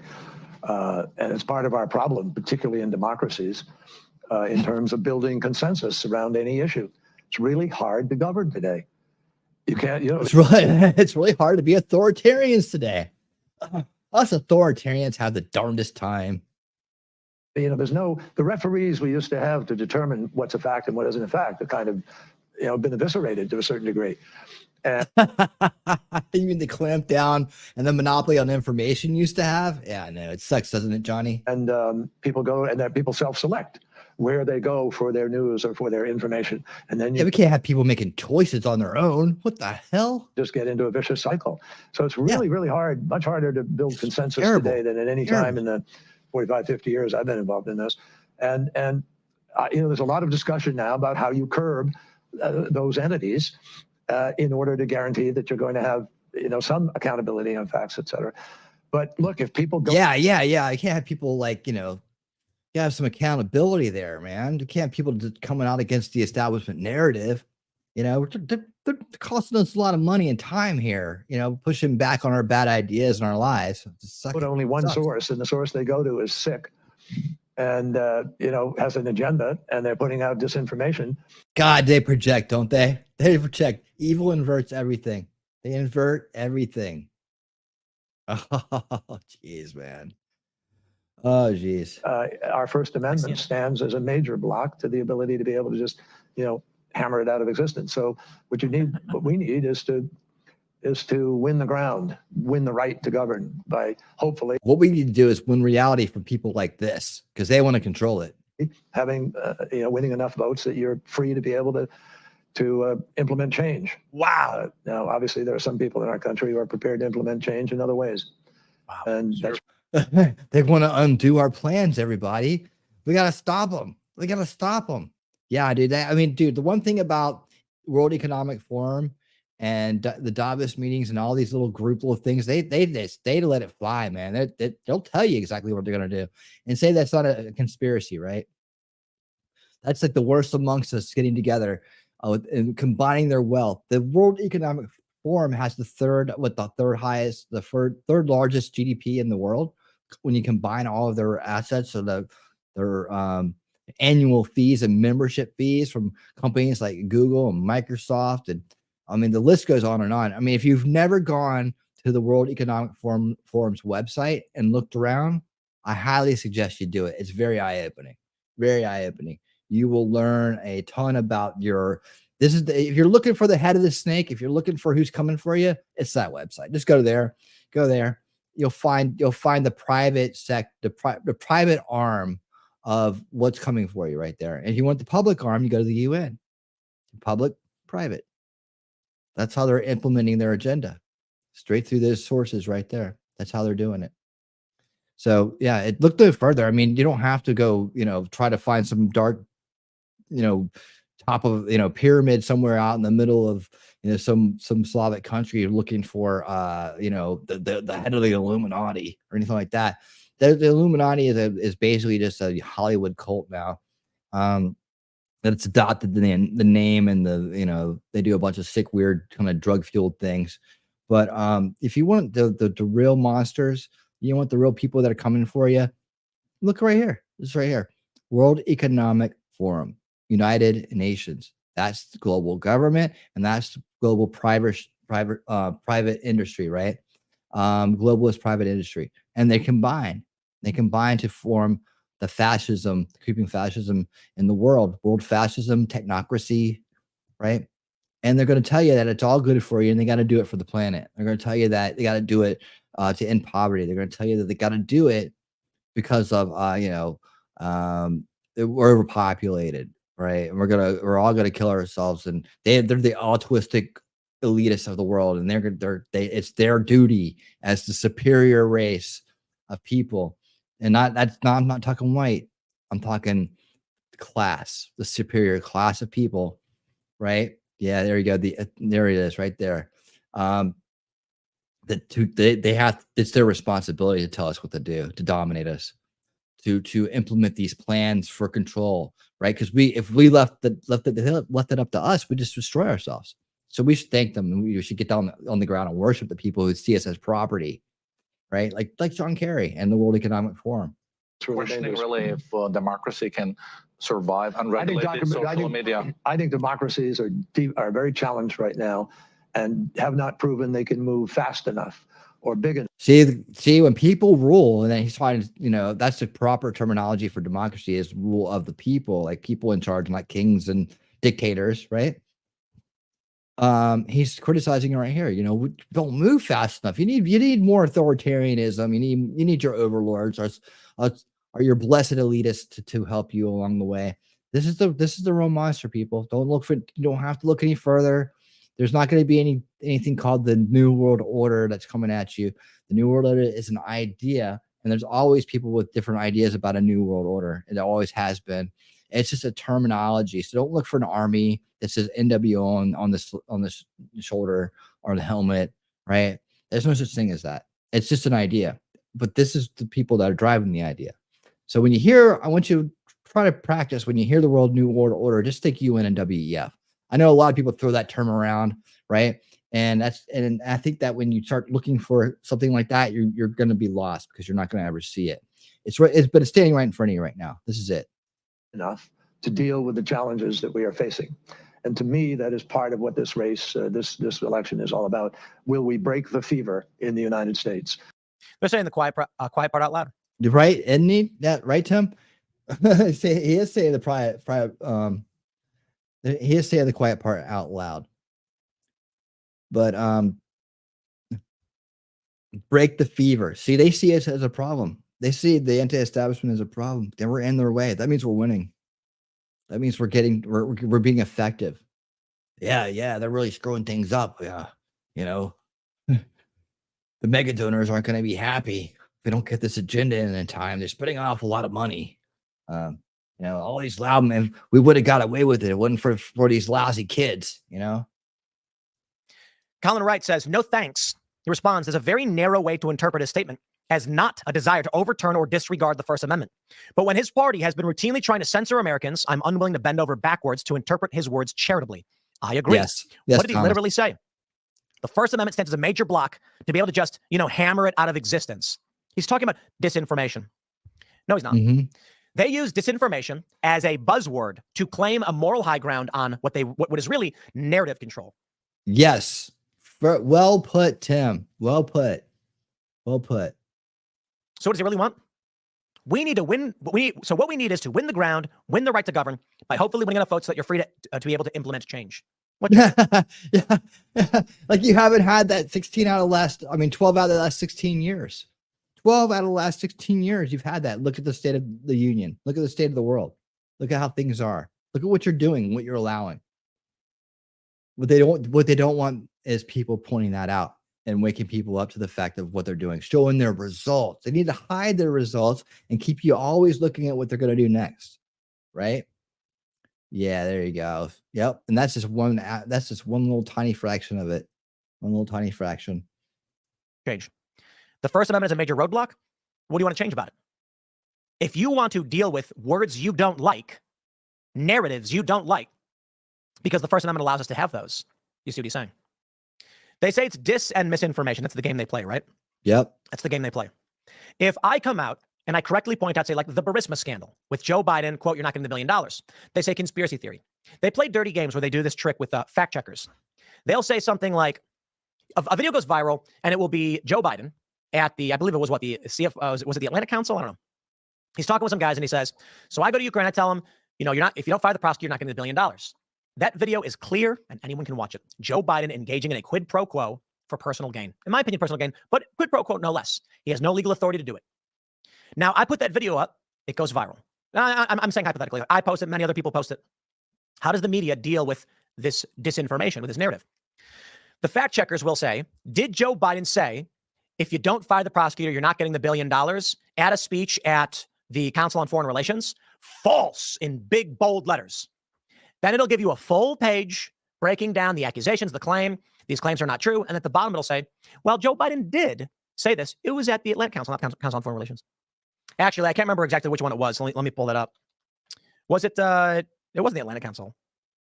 Was it the Council on, let me pull that up. Not, we'll get this one right. All right. Getting a billion speech. Let's see.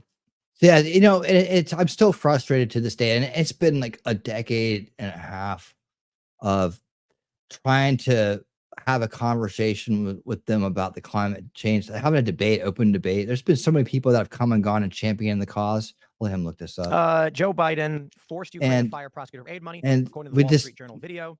No, And, never. he was Never dealing gonna with have a Ukraine. conversation about they're gonna force it Tell me on what us. the location was. That's the Wall Street Journal. That's back when it was global warming. Biden Council on Foreign Relations. Okay. So they'll say something like at an Atlantic, what they'll do is the true claim of the piece will be, did Biden say you're not getting the $1 billion for the prosecutor? And then what they add to the news will be something totally unrelated that is false on Sunday. And then they'll be like, blah, blah, blah, never happened at the bottom. He did say it, but it was Saturday instead. That way, anybody who doesn't know what's going on, when they see the story, they'll see a big false.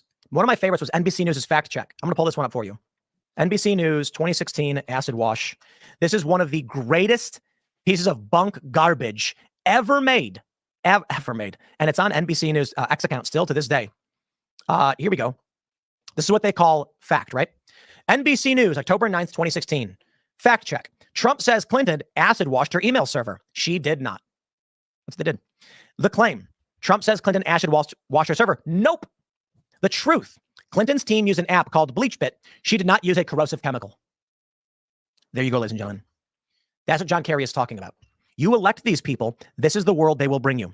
They will call everything you say disinformation. Now, any sane person can look at this fact check from NBC News. I remember when I saw this, I busted out laughing. Nobody thought Trump literally meant that Hillary Clinton procured some, I don't know, sulfuric or hydrofluoric acid and splashed it all over a computer. That's insane. Trump was using a phrase, acid wash, to mean she burned it all up. She, like, even burning it all, they're like, did you set it fire? No. BleachBit purged the servers. She deleted everything. Her team did. And her team reportedly smashed phones with hammers. Yo, that I'm pretty sure is illegal. That's public record. Nothing ever happened there. So there's your warning right there in front of your face. John Kerry is telling you outright at the World Economic Forum. They are telling you to your face. They don't want you to know the truth. And gosh darn it, the founding fathers protected us too well. We better win this one, lest people like John Kerry implement change. You're doing multiple air quotes, too many of them. Implement change, which we know what that really means. It means take away your rights.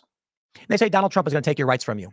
They get these crackpot celebrities to be like, Donald Trump is going to take our rights and attack people, while they literally go on stage in an international event outside of the U.S. John Kerry, I believe he's a former politician. He's not. I don't think he's in office right now. He was formerly, he was a senator, right? It's been a minute. John Kerry was a presidential nominee. And when did he get out? Prior offices, he was lieutenant governor of Massachusetts Senate, and Secretary of State. And here he is telling you what he wants to do. And you know he's still deeply connected to Obama and everybody else in the Biden administration. He is exposing exactly what they want. I mean, look, you know it. I know it. He's still at work. He's still at work. He's still working. He's still working. He's just a globalist now. He's just doing, that's what he does. That's what he does. The problem is to our friends and family. And so consider sharing this video and have them listen to it. All right. But you know what's terrible? I am. I'm sharing it right now. But, you know, that's just one of the stories. Always following what the globals are up to, because you got to keep an eye on them. They're never going to stop. All right. Let's see where we at. 10:30. Let's see. How you guys doing out there? CBS corporate baloney slander. All right. Yep. Oh yeah, I got that other playlist. So I keep looking at this one. I want to go over some of the U.S. border invasion stuff that we didn't get to last night. And a lot of times on the morning show, I'll be able to catch back up with some of the stuff I didn't get to the night before. I got multiple playlists working at the same time here. And I promise you, I'm going to have a new intro, and I'm going to have a let's take a little light break here. I'm going to have lighten things up for a minute while I look for things.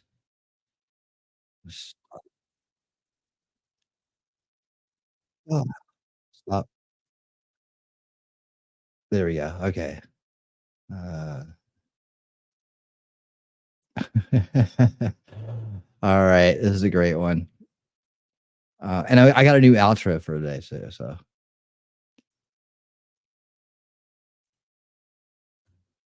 Any day now, YouTube. Let's go. I love it when it does this to me. Like I'm trying to get it a nice little flow here, and it comes up and it just stalls. All right. And then it comes in and it just sucks. All right. There we go.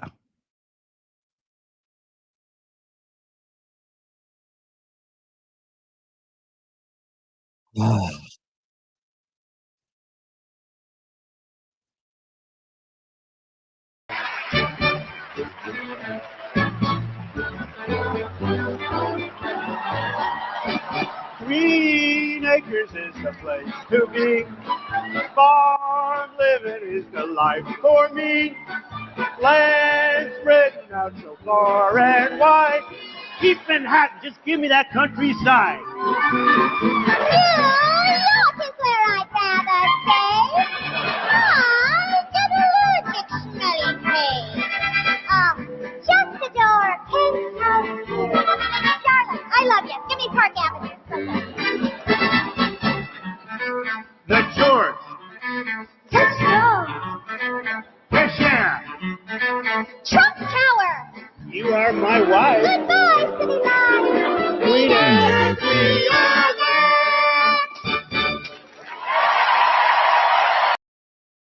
Love that. I love that. He says Donald can't sing. He's all right. No, it's not perfect. He's right on par with everybody else. Now I gotta. That's definitely gonna be a staple around here. It's precious moments. It really is. Now let's switch gears and go over to the border crisis. I got the old border crisis playlist here. People who said, she went to the border. The border czar did, and it didn't go over too well. Let's take a listen to. I like getting a variety of different creators in here, and Decoy Voice is pretty damn cool. After Vice President Kamala Harris refused to visit the border in 2021. You have any plans to visit the border? At some point, we've been to the border. You haven't been to the border. And I haven't been to Europe. That's the stupidest line ever. And I haven't been to the moon. I don't understand what you're talking about.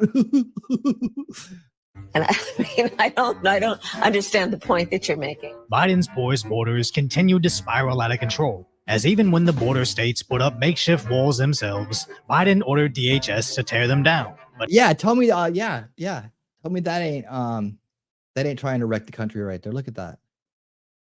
Okay, well, there we go. Look at that. They literally got equipment out there to lift up the barbed wire. Right through here, everybody. Go right through here. Biden ordered DHS to tear them down. But now, 38 days away from the election, Biden's border czar Harris finally visited the border after waiting 3.5 years, checking out the integrity of Arizona's border wall. Look at she. Is this the wall? I've only seen it on TV before. Despite calling it a vanity project in 2019. The president's medieval vanity project is not going to stop them. And echoing that statement a year later, calling the border wall a complete waste of taxpayer money that won't make us safe. So why, after all this time, is middle-class Kamala finally coming to the border, flaunting her $60,000 Tiffany necklace? Yeah, she likes Tiffany jewelry, doesn't she? She got the earrings and the chains and all that stuff. Probably to campaign. Did you vote? Are you gonna vote? Will you ask people that you know to vote, please? And will you ask them to vote for me? Now, obviously, it didn't. God. Oh my God, that laugh. Go down exactly like that, but all jokes aside, the truth really isn't that far away. As other than repeating the same stale talking points, her entire 20-minute visit didn't really illustrate any actual solutions for closing the border. And with Harris's history of chanting, "Down with deportation," repeatedly promising migrants a pathway to citizenship, Create an earned pathway to citizenship and an earned pathway to citizenship. A pathway to citizenship. And as president, I won't only bring back the border security bill that Donald Trump tanked. I will do more to secure our border. So she's actually trying to say, if she wins the presidential election, only then can she secure the border, because the last 3 years were actually Trump's fault. She was just completely powerless against him as both the vice president and the tie-breaking vote in the Senate, which just... Yep, that's the truth, man. I'll just show you a little bit of that. Let's see. Yeah, there you go. So that, yeah, she didn't. Her trip to the border was not effective at all. But I wanted to point out, you know, people say there's not a crisis. There's not a crisis in this country. The border crime isn't. I mean, migrant crime isn't real. Have you guys? What do you think the people in New York City think about Rapidly that? gained a foothold in New York City, exploiting the migrant crisis to build a violent criminal empire. Originally from Venezuela, the gang has infiltrated city shelters right under the noses of authorities. So a dangerous gang has infiltrated shelters in New York City and is now using one of them as their headquarters. And although over Well, how about that, huh? over 200,000 asylum seekers have come here without the intention of joining gangs or committing crime, this gang from Venezuela is forcing people in our shelters to join them, and they aren't taking no for an answer. America has allowed gangs to enter our country. Randall's Island, where a large tent city has been set up to accommodate migrants, has become a recruitment hub for the gang. Prende How about that? uses fear tactics to strong-arm migrants into joining, threatening their families back home if they resist. Do you feel safe at the shelter? 100% no. Sometimes people just fighting without no reason. Now, the string that out. Yeah, you know, and here's the thing that people don't really understand about this right here. They see these people coming in from Africa, they see them coming in from South America, and you know what? When they come here, and I think that a lot of black folks don't get this. And I heard Anton Davis talking about this on a panel the other night. You know, you guys know I watch a large variety of content, right? And I usually find a lot of base content outside of my own mainstream realm of the second veil, alternative narrative media, right? And Anton Davis was saying, you know, he was trying to explain to a panel full of black folks that he was all on there with. They're all talking about, you know, whether Candace Owens' report on Kamala Harris, you know, her investigations proven that she's lying about her race, right? Literally lying about her family. I covered that before the debate last night. So you want to see that, my take on that, it's at the beginning of last night's show.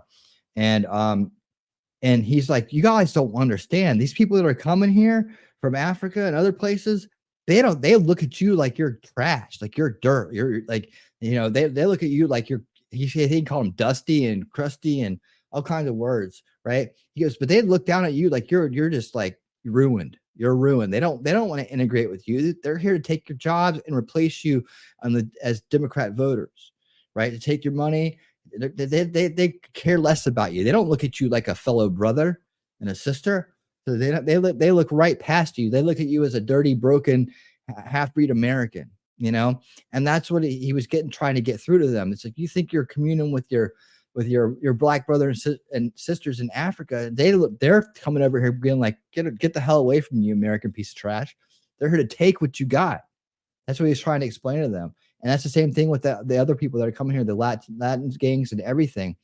They look at Americans and American-born Latinos in a different way, and they don't think of you as one of them. They think of you as you know, something to be exploited and to steal from and to take from and to harm. And that's a shame, man. It really sucks. But yeah, you know, I was like, that's a good point he's making right there. I don't think a lot of people realize that when they try to group everybody into this persons of color category, right? They're not thinking about that. You know, that these people actually don't look at them that way. And if you don't think that's true, take a look at the videos about the people who moved, the blacks that have moved to Ghana from the US, going back, returning to the motherland. They're treated like foreigners. They're not treated like brothers and sisters, like they're home. You're home. You're home. No, you're not home. Your home's over there. You're a foreigner. But we have the same skin color. They're like, we don't care. Everybody here is like that. You know, you're from over there. It's about culture. It's about heritage. It's not about your skin color and anywhere else in the world but here. A gang that originates in Venezuela has now made the United States their second home. This gang is now hidden in plain sight within the 1 million Venezuelans that have entered the country. I grew up in this neighborhood. I've been here for 31 years. I was born and raised here. And what I'm seeing here today is not what I grew up seeing. This is turning into a red light district. There's no moral compass anymore. Their influence stretches from Jackson Heights, Roosevelt Avenue to Randall's Island and epicenter of their operation. Prende Aragua uses clever tactics to blend in. Gang members disguise themselves as food delivery workers, riding mopeds, and carrying delivery bags filled with weapons, allowing them to commit crimes while hiding in plain sight. So it seems the worst of criminals are taking advantage of New York City's asylum crisis. But this gang problem has been growing all year long, right here in America's largest sanctuary city, and nobody's done anything to stop it, even after captured gang members warned authorities that things were about to get worse. Because earlier this year, a moped crime ring was taken down, and that gang's leader warned authorities that the crimes he was committing were just a drop in the bucket, which turned... Yeah, but crime's gone down on the Biden administration, right? Yeah, they're lying, man. They're lying. You can look at it. You can look at everything every day. The crime has gone up, and with more people coming here that are criminals, and more people put in desperate situations, the crime has to go up. It's common sense. Of course, it's going to go up. Turned out to be true because this past summer we saw a wave of robberies by thugs at restaurants and even in Central Park, revealing. Like, think about it during the Trump years, right? Did we ever see people doing these mob shoplifting sprees? Did we hear about Venezuelan gangs taking over apartment buildings? We literally are hearing about stuff every single day. Crime is through the roof, and the establishment's gaslighting their base and everybody else trying to say that nothing's going on here. That something's happening in New York to grow our gang problem, and it's happening right under our noses as we run one of the largest humanitarian relief operations in the country, with massive shelters that still house around 50,000 people, and which no longer function as the humanitarian care centers they were set up to be, because they've been infiltrated by a network of criminals who, even after they get kicked out of our shelters, still end up coming back. A massive problem, not just for a city that claims it wants to help asylum seekers by taking care of them, but also for asylum seekers who fled poverty and violence in their home countries to come to America seeking a better life, only to find the very same gangs that destroyed the place they left. Which brings oh yeah, I remember you. Brings us to the real reason why we've now got gangs taking over shelters in New York and homes in other parts of the country. Sure, the idea of a humane, borderless society with no restrictions sounds like heaven on earth to some, until one realizes the forces of evil have been infiltrating these bastions of progressivism for a long time, causing harm to the innocent, whether they live in a city-run shelter or not. And as you're about to see, these gangs have had almost 2 years at this point to take over and convert some of our shelters into their bases of operations. And they're doing it by forcing people getting off. And we are paying them to do it. Here, take our tax money while we struggle, while inflation goes through the roof, right? Yes, here, we'll pay you to do it. Buses like these to help them, whether they like it or not.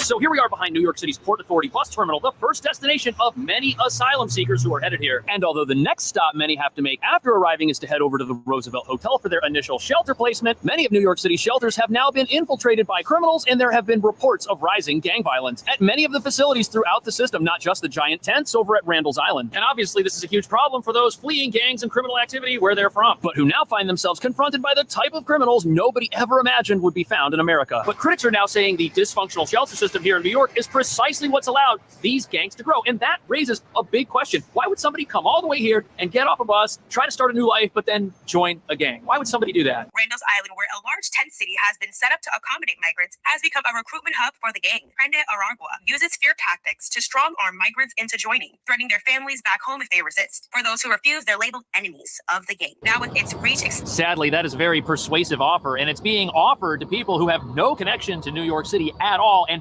no base. They're here on their own, and they're told if they don't join a gang, they're going to become an enemy of that gang. And apparently this is happening most commonly at the massive tent facility on Randall's Island, which houses...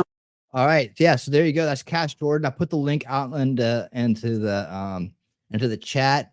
If you guys want to watch the rest of that video, you can go and follow him there. He's awesome. I want to move along because I'm going to try to keep the show to 2 hours, and I want to do one more thing and then get out of here.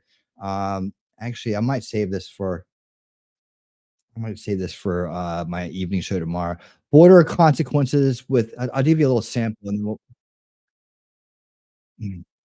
It should, yeah. Hold on. I'll give you a little sample of this, and I'm going to play it tomorrow night, and then we're going to get on out of here. I want to thank everybody for being here. Don't take off yet, because I'm going to redirect us over to the Broken Baker.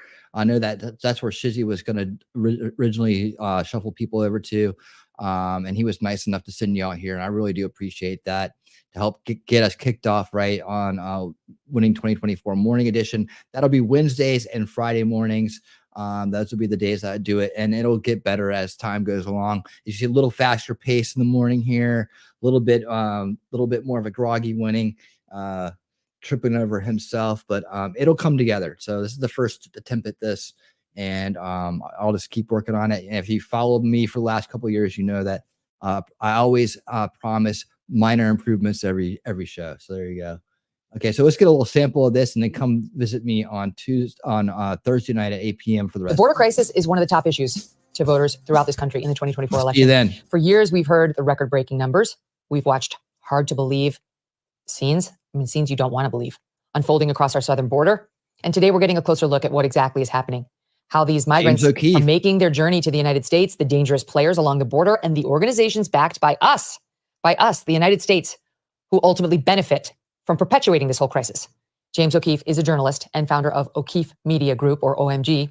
He is here today to share his new documentary film, Line in the Sand. Yeah, Line in the Sand is going to be freaking awesome. I can't wait to watch. I mean, it sucks, but it's going to be a great take and very informative. That's what I mean by awesome. The topic itself sucks. The fact that he has to make this sucks, but it's going to be great, and it's good in a way of exposing the problem. Associated with the Tucker Carlson Network. Here's a bit from the trailer. Watch. What's happening inside that facility? You know what's happening here? They all protect each other. The NGOs. They got the spotlight on us. The federal government. This is dangerous. I don't think we can trust anybody. America, we made it. On the wall. Follow the journey of the immigrants. I can't do this, guy. The journey of the children. Oh, this is big time. We're in a cartel tunnel now, dog. We're in a cartel tunnel. And the journey into human nature. Some things can't be read in a book or a newspaper. They must instead be lived. From the wackos on the left to the MAGAs on the right, they know I'm beating Kamala. This race won't even be tight. Her policies are nutso. She's out her goddamn mind. She just repeats the same thing, regurgitating her lines. She thinks that immigration without paperwork is good. Clearly not too much power underneath Kamala's hood. Borders are, it's what you are. Borders are, borders are. Cackling Kamala, you're dumb. Mass inflation imminent if she weasels herself in. If that don't sound like fun to you, then you better help me win. I promise I'll secure you, you'll be in better hands. It'd be a flippin' free-for-all with what Kamala plans. Borders are, it's what you are. Borders are, borders are. Laugh it up, Kamala. This lady, she's cackling crazy. This is